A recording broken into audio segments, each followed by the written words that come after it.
En un lugar donde la gloria parecía haberse consumida entre polvo y piedras, una palabra pronunciada sin tronos ni ejércitos cambió el rumbo de una nación. La impactante profecía de Ahías que cambió el destino de Israel no nació en un salón real ni en el fragor de una batalla, nació en el silencio de Silo, entre ruinas que aún guardaban la memoria del arca y la llama apagada de un pasado santificado. Fíjate bien, no era la voz de un orador famoso, sino la de un hombre sencillo, etiquetado por la historia con un nombre breve y fuerte, Ahías, quien, sin buscar gloria, sostuvo en sus manos lo que Dios quiso declarar. Si esta historia te interesa, deja un like y suscríbete. Vuelve aquí para más relatos bíblicos que nos enseñan a escuchar la voz de Dios en lo humilde. Silo no era un museo, era un lugar de presencia, aunque su esplendor había quedado atrás. Allí, donde antiguamente el tabernáculo y el arca habían alumbrado el rumbo de Israel, quedaban ahora vestigios, piedras que recordaban un culto temprano, senderos que habían visto generaciones de los que oraban. Para quienes conocen la narrativa bíblica, Silo evoca la era de los jueces y la temprana respuesta de Dios a su pueblo. Para Ahías fue la escuela del silencio. Ese silencio no era vacío, formaba. Los profetas muchas veces no emergen de escenarios ruidosos, sino de ese tipo de soledad que obliga a escuchar. Imagínalo, un hombre sin corona, sin ejército, sin títulos que exhibir. Un hombre cuya autoridad brotaba de la palabra que recibía del Señor. En ese trasfondo se levanta la figura de Ahías, un profeta cuya voz articula una decisión divina con un gesto dramático. En la corte, la figura central parecía ser Salomón, su sabiduría, sus riquezas, sus megaconstrucciones. Sin embargo, junto con ese brillo hubo grietas. La desviación espiritual se fue extendiendo con el tiempo, y la fidelidad que una vez sostuvo al pueblo comenzó a resquebrajarse. Ahías no era parte de la corte, su ministerio no buscaba el beneplácito de los poderosos, no tenía la pantalla de la fama, pero tenía, y eso le bastaba, la palabra de Dios. Fíjate en esto, muchas veces la voz que señala el rumbo viene de quien pocos esperarían que hablaba. El encuentro que cambió el destino de Israel ocurre por medio de un símbolo. Ahías toma su manto, esa prenda que en Oriente Antiguo representaba más que abrigo, representaba identidad, posición y autoridad, y lo rasga en 12 pedazos. Cada corte lleva peso teológico. Había en la herencia de Israel la idea de las 12 tribus, y rasgar aquel manto significó, en términos comprensibles para su tiempo, la división del reino.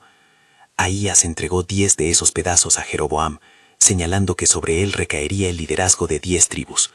No era una simple transmisión de poder político, era una declaración divina sobre la futura configuración del pueblo. Ese gesto fue una profecía tan visual que nadie podría olvidarlo. Una nación partida, un mandato que separaba el norte del sur. Cuando la palabra viene acompañada de símbolo, la memoria la retiene con mayor intensidad. Jeroboam, por entonces, no era todavía el rey que la historia recordaría por sus errores. Era un sirviente en la casa de Salomón, un hombre que había mostrado cierta capacidad y liderazgo en tareas públicas. Pero la profecía de Ahías lo marcó con una expectativa que le obligaría a elegir. No todos los que escuchan una palabra de Dios la reciben con humildad. Algunas la acogen como un camino para la fidelidad, otras la toman como justificación para seguir sus deseos. Jeroboam, en el trajinar siguiente, se movió entre la obediencia a la oportunidad y la tentación del poder. Huye en un momento a Egipto, con la seguridad de quien sabe que hay fuerzas que lo persiguen. Regresa después, cuando la oportunidad aparece tras la muerte de Salomón, y la tensión entre Roboam y las tribus. La trama política se entrelaza con la elección moral. El hombre que recibió 10 pedazos del manto tendría en sus manos el destino de gran parte de Israel. El ascenso de Jeroboam al trono del norte fue rápido y celebrado por muchos, pero su reinado trajo una deriva que la historia comprendería con claridad dolorosa. Temiendo perder el control de las tribus que había recibido, Jeroboam tomó decisiones que buscaban asegurar sus logros. Instauró formas de culto que se apartaban del orden prescrito y erigió becerros de oro en lugares de culto, estableciendo sacerdocios que no provenían del linaje levítico, con la intención, según la narración, de evitar que la gente peregrinara a Jerusalén y se fuera para siempre con el rey del sur. Lo que a primera vista parecía táctica política se convirtió en pecado nacional. La idolatría no fue un desfallecimiento incidental, se transformó en una construcción deliberada de alternativas a la obediencia. Ahí está la lección. Cuando el liderazgo busca asegurar su posición por medios distintos a la fidelidad, abre las puertas a consecuencias profundas. Mientras el reino del norte se inclinaba hacia prácticas que separaban a Israel de su pacto, Ahías permanecía en Silo. La imagen del profeta en su vejez es de esas que conmueven. Anciano, posiblemente ciego, ejerciendo su oficio desde la quietud, sin buscar títulos, sentado en su lugar de autoridad espiritual. Aunque separado de la corte, su voz seguía firme. El silencio no lo convirtió en ineficaz, antes bien lo forjó. La fidelidad del profeta no dependía de su participación en la política de palacio, sino de su capacidad de mantenerse a la escucha. Ese contraste entre el ruido del poder y la calma del que espera es una ventana para entender la naturaleza del ministerio profético. No es búsqueda de ventajas, sino transmisión fiel de lo que se ha recibido. El clímax de esta historia llega en forma de una visita que parece simple, pero que revela el peso de la profecía cumplida. La esposa de Jeroboam, afligida por la enfermedad de su hijo, hace un viaje a Silo en busca de respuestas. Para no ser reconocida se disfraza. La narrativa puntualiza su esfuerzo por ocultar su identidad. Encontrarla no era difícil en términos físicos. Silongo era inmenso. Lo difícil era atravesar la muralla emocional y espiritual que separaba a un rey y su esposa del profeta. Ahías, sin embargo, no necesitó verla de cerca para saber quién era. La tradición y el relato bíblico nos cuenta que aunque estaba ya muy anciano y probablemente ciego, la palabra de Dios le reveló lo que había de suceder. Ante la mujer, Ahías pronuncia una sentencia que pesa como una roca y como esperanza. Anuncia la muerte del niño y el cumplimiento de juicio sobre la casa de Jeroboam a causa de su pecado. No es un castigo arbitrario, es la consecuencia declarada de un sistema que se apartó del pacto. La mujer recibe la noticia y parte con el corazón quebrado. La palabra profética, de manera inmediata y concreta, se cumple. Al cruzar la puerta, el niño muere. El cumplimiento no es metafórico, es real, y esa realidad confirma la autoridad de la voz que la pronunció. El eco de esa escena se extiende más allá del dolor familiar. Muestra que la palabra de Dios no envejece ni se vuelve obsoleta. El profeta mismo puede no presenciar todos los resultados de lo que declaró, pero la veracidad de la palabra trasciende su vida. Es crucial que comprendamos lo que esto significa para la historia y para nuestra vida. La profecía de Ahías no fue una curiosidad dramática, fue una intervención que configuró la geografía política y espiritual de Israel. 10 tribus se separaron y conformaron un reino que, con el tiempo, sucumbiría bajo líderes que fomentaron prácticas contrarias al pacto. La casa de Jeroboam, que comenzó con una promesa, terminó desmembrada por sus decisiones. La narrativa bíblica no presenta estos eventos como meros accidentes, los enlaza con la obediencia y la desobediencia, con la fidelidad y con la construcción de ídolos que sustituyen la dependencia de Dios. Piensa por un momento en el modo en que la autoridad funciona en esta historia. Ahías no tuvo ejército ni riquezas, y sin embargo su palabra tuvo autoridad histórica. Jeroboam pudo acceder al poder por vías humanas, pero no pudo escapar de las consecuencias de su pecado. Aquí hay una llamada clara. La autoridad verdadera no se mide por la fuerza o la astucia política, sino por la conformidad a la voluntad divina. El liderazgo que olvida esto, por más exitoso que parezca en lo inmediato, corre el riesgo de sembrar semillas de destrucción. ¿Qué harías tú si estuvieras a cargo de un pueblo o de una comunidad? ¿Buscarías maneras de asegurar tu posición a cualquier precio o te someterías a las exigencias de la fidelidad? La vida de Ahías también nos habla de esperanza para quienes sirven en lo oculto. Muchas veces quienes mantienen la fidelidad no reciben reconocimiento público, permanecen en lugares como Silo, donde la llama del antiguo culto se apaga y solo quedan recuerdos. Pero la fidelidad no espera reconocimiento, escucha y obedece. Ahías nos enseña que la tarea del que recibe una palabra de Dios no es construir un imperio de admiración, sino ser fiel en lo pequeño. La palabra que pronuncia puede no traer al instante la ovación, pero tendrá efectos que trascenderán su nombre. El profeta no buscó fama, buscó transmitir exactamente lo que Dios puso en su boca. Esa es la naturaleza de la autoridad espiritual que permanece, discreta, humilde y, a la larga, decisiva. La profecía misma encierra además una lección sobre el simbolismo corporal en la tradición profética. Rasgar el manto no fue un espectáculo gratuito, fue un acto pedagógico. En una cultura donde la ropa representaba honor y función, deshacer una prenda en piezas significaba repartir la identidad nacional. Entregar 10 pedazos a Jeroboam fue declarar públicamente lo que Dios había decidido, que el reino no sería ya una sola entidad bajo la casa de David. Símbolos así ayudan a la memoria colectiva. Con gestos visibles, la palabra se fija en la mente del pueblo. Hoy, aunque ya no usamos mantos como símbolo de autoridad, la idea permanece. Hay actos y señales que muestran lo que está ocurriendo en el corazón de una comunidad. Aprendamos a leer esos símbolos sin caer en vanas especulaciones, siempre preguntando, ¿qué quiere decir esto a la luz del pacto con Dios? No se puede dejar de lado la tragedia humana detrás del cumplimiento profético. La muerte del hijo de Jeroboam no es un detalle menor, es una herida que atraviesa a una familia. La narrativa nos obliga a confrontar la realidad de que las decisiones políticas y espirituales tienen rostros humanos. Cuando los líderes apelan a atajos o manipulan la religión para consolidar su poder, no solo vulneran el pacto con Dios, sino que producen dolor tangible en la carne de sus hijos. El relato nos recuerda que el pecado colectivo y la infidelidad se cobran peajes que van más allá del cambio de fronteras, afectan hogares, vidas y herencias. También es importante subrayar que el juicio que Ahías anuncia está enmarcado por la justicia y la misericordia de Dios. La Escritura no nos presenta a un Dios caprichoso, sino a un Dios que custodia su pacto y que corre atrás de su pueblo con exigencias de fidelidad. El juicio que cae sobre la casa de Jeroboam es la consecuencia de acciones deliberadas que llevaron al pueblo a desviarse. Pero junto a esa severidad, la narrativa bíblica muestra la posibilidad de arrepentimiento y restauración en otros momentos. La historia entera de Israel es un tejido de advertencias y de invitaciones a volver. En este pasaje, sin embargo, el momento es de juicio, porque las acciones habían cruzado un umbral. ¿Por qué entonces esta profecía resulta impactante? Porque revela varias verdades que nos tocan de cerca. Primero, porque una palabra pronunciada en el anonimato puede determinar el destino colectivo. Segundo, porque el simbolismo usado por el profeta traduce lo invisible en algo comprensible. Tercero, porque las consecuencias históricas de las decisiones se concretan a corto y a largo plazo. Y cuarto, porque la fidelidad de un servidor humilde puede, a la postre, dar testimonio más claro que los brillos de la corte. La historia de Ahías nos obliga a revisar nuestras categorías de grandeza. ¿Quiénes son a nuestros ojos los verdaderos constructores del destino de una comunidad? ¿Los que ostentan bestias y oro, o los que escuchan y obedecen?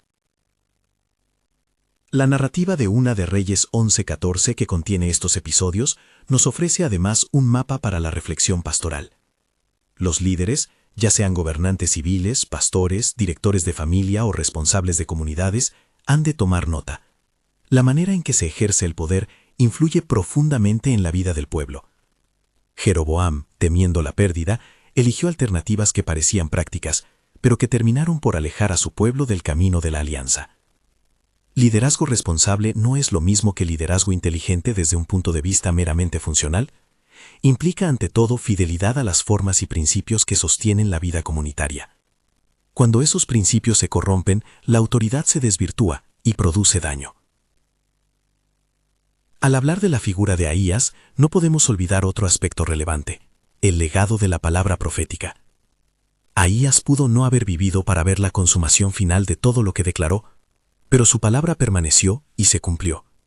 Eso nos enseña que la entrega fiel de lo que Dios nos asigna no depende de los resultados en nuestras manos. Sembrar verdad, aun cuando la cosecha la recoja otro, es parte de la vocación. Para los oyentes de hoy, esto resulta liberador. No estamos obligados a acumular victorias visibles para afirmar nuestra fidelidad. La fidelidad es coherente con la obediencia diaria y la entrega sin publicidad. Ahías no buscó fama, dejó una palabra que transformó la historia. Hay además un elemento pedagógico en la forma en que la historia nos presenta a la esposa de Jeroboam. Su viaje a Silo subraya la vulnerabilidad humana y la búsqueda de respuestas en medio del dolor. Ella se cubre para ocultar su identidad. Llega con esperanza y miedo. Sale con el corazón roto. Esa escena humaniza la narrativa y nos permite percibir la dimensión ética de las decisiones de los líderes. Las políticas públicas y las opciones religiosas no son abstracciones, tienen rostros. En la vida cotidiana, cuando las autoridades construyen sistemas que no respetan la verdad divina, son personas concretas las que sufren las consecuencias. Este pasaje obliga al lector a sentir empatía por las víctimas de las desviaciones del poder. Al descender desde la historia hacia la aplicación personal, conviene preguntarnos, ¿qué nos dice esta profecía sobre la fidelidad de nuestras voces en tiempos de ruina? Existe hoy una tentación sutil de pensar que la eficacia depende del ruido y de la visibilidad, pero Ahías nos recuerda que la eficacia verdadera puede radiar desde lo oculto. Si sirves en silencio, si resistes la tentación de modelar la verdad para obtener aplausos, estás cumpliendo un papel crucial en la preservación del pueblo. La fidelidad no es el aplauso, es la obediencia a la palabra recibida. También hay una advertencia para aquellos que lideran. Las medidas aparentemente prudentes para mantener el poder pueden justificar atajos espirituales. Jeroboam creó becerros de oro para asegurar que la gente no volviera a Jerusalén. Lo que aparece como prudencia política devino en idolatría espiritual. En términos prácticos, los líderes de hoy deben preguntar no solo ¿funciona esto?, sino ¿es esto fiel a lo que Dios demanda? La función no absuelve la forma, la eficacia no reemplaza la obediencia. Un liderazgo que coloca la conservación del poder por encima de la fidelidad al pacto está construyendo un edificio que a la larga se derrumbará. No obstante, la historia no se agota en la condena. También abre ventanas para la humildad y la esperanza. Ahías, aunque testigo de una casa que caería, representa la posibilidad de hablar con valentía y sin buscar compensación humana. Su vida nos anima a considerar cómo responder cuando recibimos una palabra difícil, con temor humano y cálculo, o con humildad y certeza de que la fidelidad es mayor que la recompensa. La profecía cumplida en la muerte del niño y en la caída de la casa de Jeroboam subraya, por un lado, la gravedad del pecado, por otro, la constancia del propósito divino, que impone límites a las desviaciones. Al insistir en el carácter perdurable de la palabra, el relato de Ahías nos propone una ética de la esperanza activa. Que la palabra de Dios perdure más allá de la vida de quienes la pronuncian nos invita a invertir en verdades que trascienden proyectos personales. No se trata de asegurar un legado humano, se trata de ser mensajeros fieles. Cuando la Iglesia, las familias y las comunidades sepan escuchar a quienes, desde lugares humildes, proclaman la verdad, entonces la historia tendrá opciones diferentes. Dejar que la voz fiel emerja, aun cuando no traiga soluciones inmediatas, es permitir que la comunidad se someta a la disciplina de la verdad. Quizá te preguntes cómo aplicar esto en ámbitos concretos, en el trabajo, en la familia, en la iglesia. Primero, reconoce que la autoridad legítima exige fidelidad a principios más que a conveniencias. Segundo, permite que las voces que no buscan reconocimiento sean escuchadas. Muchas veces la medida de la calidad espiritual de un grupo se ve en cuánto espacio da a los que sirven en la sombra. Tercero, evalúa tus decisiones desde la perspectiva del pacto con Dios. ¿Estimulan la dependencia de Él o erosionan la fidelidad? Estas preguntas no dan respuestas instantáneas, pero ayudan a orientar la conducta hacia lo que preserva la comunión y evita la idolatría. La historia de Ahías también invita a reflexionar sobre la relación entre señal y cumplimiento. Los gestos proféticos, como el manto rasgado, enseñan que la palabra de Dios puede comunicarse por medio de acciones que hablan más alto que las palabras. Tales gestos deben interpretarse a la luz de la Escritura y de la tradición. No son trucos expresivos, sino instrumentos pedagógicos que revelan una intención divina. Es prudente, además, desconfiar de quienes manipulan signos para justificar proyectos personales. Ahías rasgó su manto porque recibió esa instrucción. No lo hizo para atraer seguidores ni para promover su fama. A medida que el relato avanza hacia su conclusión histórica, se establece la idea de que la voz del profeta tiene autoridad a pesar de la juventud del líder o de su aparente poder. Jeroboam, aunque poderoso, no estuvo por encima de la palabra de Dios. Su coronación no le otorgó carta blanca para inventar nuevas formas de relación con el Señor. El hecho de que las consecuencias hayan sido tan severas recuerda que el pacto con Dios no admite sustitutos. Para nosotros, esto significa que las respuestas creativas que violan los principios de la verdad no son legítimas, por más bien intencionadas que parezcan. Cuando pensamos en el legado de Ahías, surge una observación que vale para cualquier ministerio. La fidelidad puede perdurar aun cuando la reputación humana sea limitada. Ahías no buscó fama, pero su testimonio quedó registrado. El registro histórico no es el objetivo, sino la consecuencia. La fidelidad que persevera en lo sencillo termina teniendo un efecto que trasciende generaciones. Para quienes hoy se sienten invisibles en sus servicios, esa es una promesa. Lo que se hace en obediencia tiene un efecto que quizá no puedas medir ahora, pero que se extenderá en formas que solo Dios conoce. Al acercarnos a la conclusión, conviene repetir la secuencia que la narrativa bíblica presenta con claridad.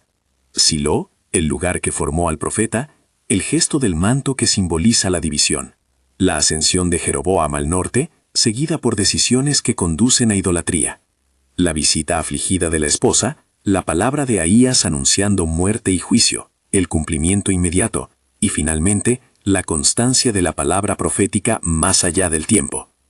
Esta línea debe leerse con seriedad. No es una fábula moralizante, sino una narración histórica con implicaciones espirituales. Una debe leerse con seriedad. No es una fábula moralizante, sino una narración histórica con implicaciones espirituales. Una debe leerse con seriedad. No es una fábula moralizante, sino una narración histórica con implicaciones espirituales. Una Reyes 11:14 recopila estos episodios y al hacerlo nos previene y nos enseña. Al terminar, permita que la historia de Ahías nos deje dos convicciones claras. La primera, que la fidelidad de una voz humilde puede determinar el rumbo de una comunidad. La segunda, que las decisiones de liderazgo tienen consecuencias profundas y humanas. Si en tu entorno tienes responsabilidades, sea un hogar, una congregación o un equipo, recuerda que la tentación de tomar atajos es real y frecuente. El llamado es a la fidelidad, al cuidado de las formas que preservan la relación con Dios y a la escucha atenta de quienes, desde la humildad, traen la palabra. Oremos brevemente. Señor, te damos gracias por la voz de los fieles que hablan con valentía desde la sencillez. Danos discernimiento para no preferir atajos que destruyen la comunión contigo, y dame corazón para escuchar y sostener a los que sirven en lo oculto. Ayúdanos a ser líderes que preservan tu verdad y a comunidades que soportan la fidelidad, aun cuando sea inconveniente. Amén. Si esta historia te tocó, comparte este video con alguien que necesite recordar la importancia de la fidelidad y la responsabilidad del liderazgo. Suscríbete para nuevos episodios y para seguir aprendiendo de las voces que, como la de Ahías en Silo, siguen hablando desde la humildad. Que Dios te bendiga.